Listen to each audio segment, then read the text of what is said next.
Hello everyone, Fox here, and this is it, the final review, the Barricaded Strip Mall. Not just the last review for Drucker County, but the last home base review, period. Once this review is published, that will be one review for every single home base location until Undead Labs adds more.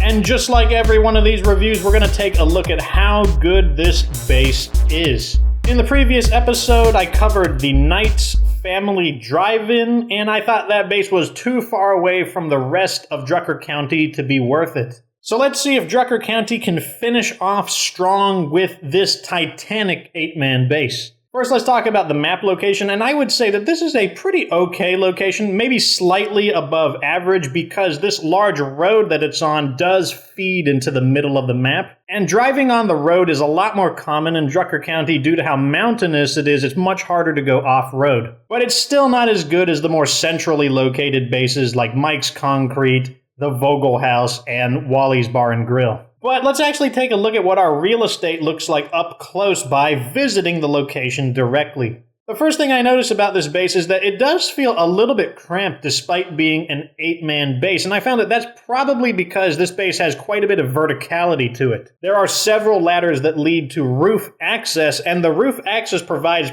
probably the best sniping range of any base I've been in. And I'll definitely be taking advantage of this when the siege inevitably arrives. The wall protecting this base is pretty good. There are a few places where the zombies would be able to climb over, but for the most part, it is well enclosed, exactly what you'd expect for such a prime base location. At any rate, though, if you want to move into this base, you're going to have to make a down payment of 3,500 influence, and you must have at least 8 members in your community. Alright then, let's move on to the base defense. Like I said earlier, I want to get up to the top of the building here and use this clearing, this area with no railing, in order to fire down at the zombies. And one of the first things I noticed is that it's actually pretty far away, so I don't think it's actually going to be that good of a sniping spot. Unless you're like some kind of like super sniper god who can hit things from such a distance. Another problem I noticed, wait, what are you doing? Why would you do that?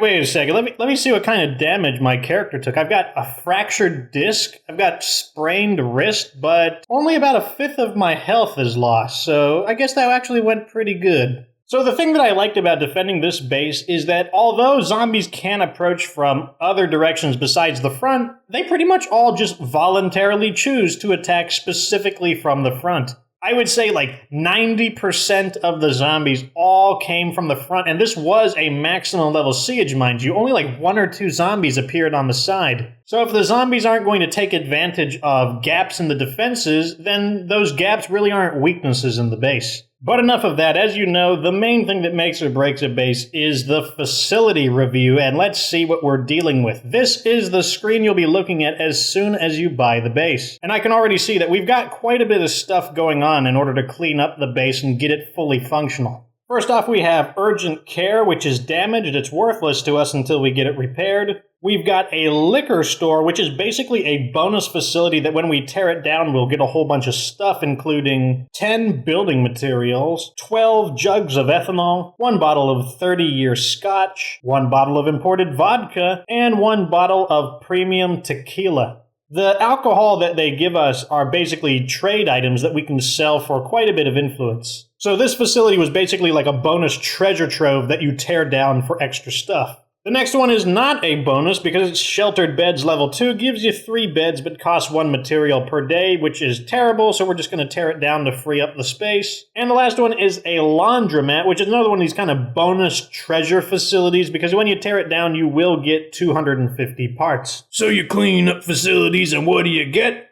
Well, I guess you get 3 large facility options to customize, which is tied with Whitney Field for the largest quantity of large facility options. And then you get 4 small facility options, 1 of them outdoor and 3 of them indoor. Because there's only 1 outdoor facility, it pretty much means if you want a watchtower, it has no choice but to be specifically right there. We also have 6 permanent built-in facilities. These are facilities that can never be torn down, but sometimes they can be upgraded and modified. Let's take a look at what we're dealing with. First off, we have the now repaired urgent care, which is basically a built-in level 3 infirmary, and because it's built in, we don't have to pay the 1 material per day upkeep. Next up, we have the employee bathroom, which appears to be identical to a latrine. It gives your community morale. Then we have a high-end kitchen, which is basically a super version of a standard level 2 kitchen. It has all the base features of a level 2 kitchen, except it doesn't cost 1 material per day because it's a built-in, and then on top of that, it has seriously good cookware, which increases kitchen action speed by 25%, something the typical kitchen does not come with. But next we have a Taekwondo gym, which is basically a built-in level 2 fighting gym, and the significance of this is that you wouldn't be able to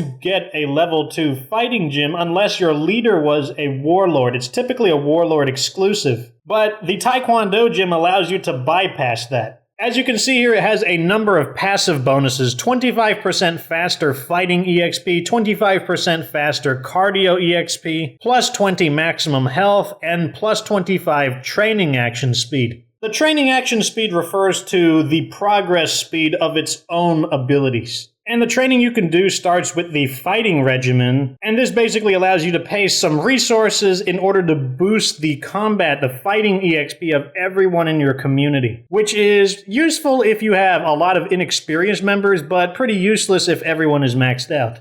The second training is for cardio, which is the same thing, except it improves the cardio skill, which once again is useful if you have a bunch of untrained members, but useless if everyone is maxed out. And lastly, you have the endurance training, which reduces the severity of the fatigue penalty by 20% for 1 hour. Fatigue is basically when your character gets tired and starts suffering a penalty to its stamina. This is an okay bonus, but the main problem is that you need a character who has knowledge of sports, which is a fairly specific skill. Alright, next up we have a slightly different command center. Notice here we've got Art Gallery in the command center for plus 3 morale to everyone, but it's otherwise the same. And finally we have a completely unupgraded storage room, so you will have to make all the upgrades yourself.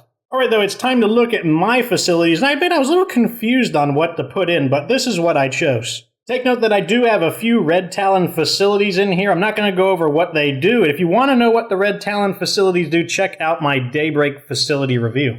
Anyways, first off, I've got a Red Talon workshop because, well, I just need a workshop. Next door, we have a Red Talon officers' quarters, which gives us quite a bit of morale. Outside for our one small outdoor facility, I chose a Red Talon watchtower. And our last small option is a hydroponics facility growing medicine. And for the large facilities, the first one I have is a farm leveled all the way up to 3. You cannot get your farm to level 3 unless your leader is a trader, and it grows 12 food. We have the nostalgic return of the lounge for the very final base review. The lounge has not fit into the last few bases that I've done, but it's back with all of its OG Xbox 1v1 Blood Gulch action. Don't keep it loaded, son. You'll have to...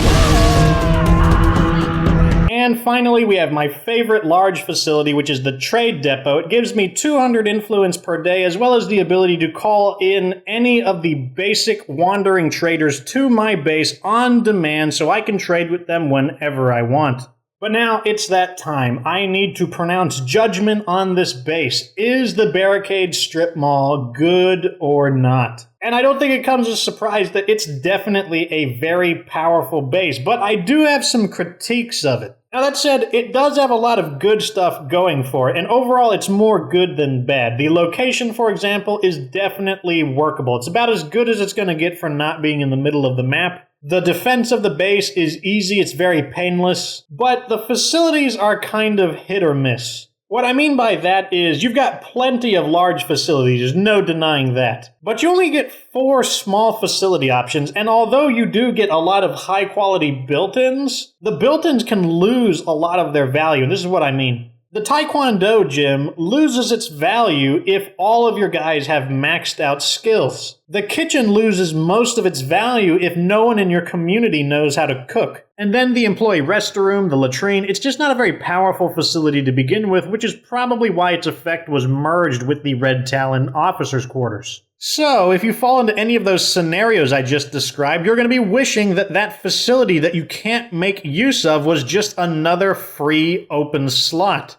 The issue with this base is that it doesn't really allow you to really make it your own. That said, none of this stops the Barricaded Strip Mall from being an extremely powerful base. But the real question is whether or not the base is worth it to live in Drucker County. If you don't enjoy the mountainous terrain of Drucker County, if you don't like having to constantly drive around the mountains or find a way through them, then I don't think this base is worth it. It's not worth the frustration. Now, I know this makes the base sound like it might not be very good, but it is a very powerful base. But when I take everything into consideration, it just has things going against it that other final bases don't. So my final conclusion for the Barricaded Strip Mall is that yes, it's a fantastic base, but make sure you are okay with living in Drucker County first. But hey, that is the end of the home base reviews. I want to thank all of you for being such a fantastic audience. Like my video if it was entertaining or helpful. Subscribe to my channel for future State of Decay 2 content. And of course, remember that you don't have to be good to get good.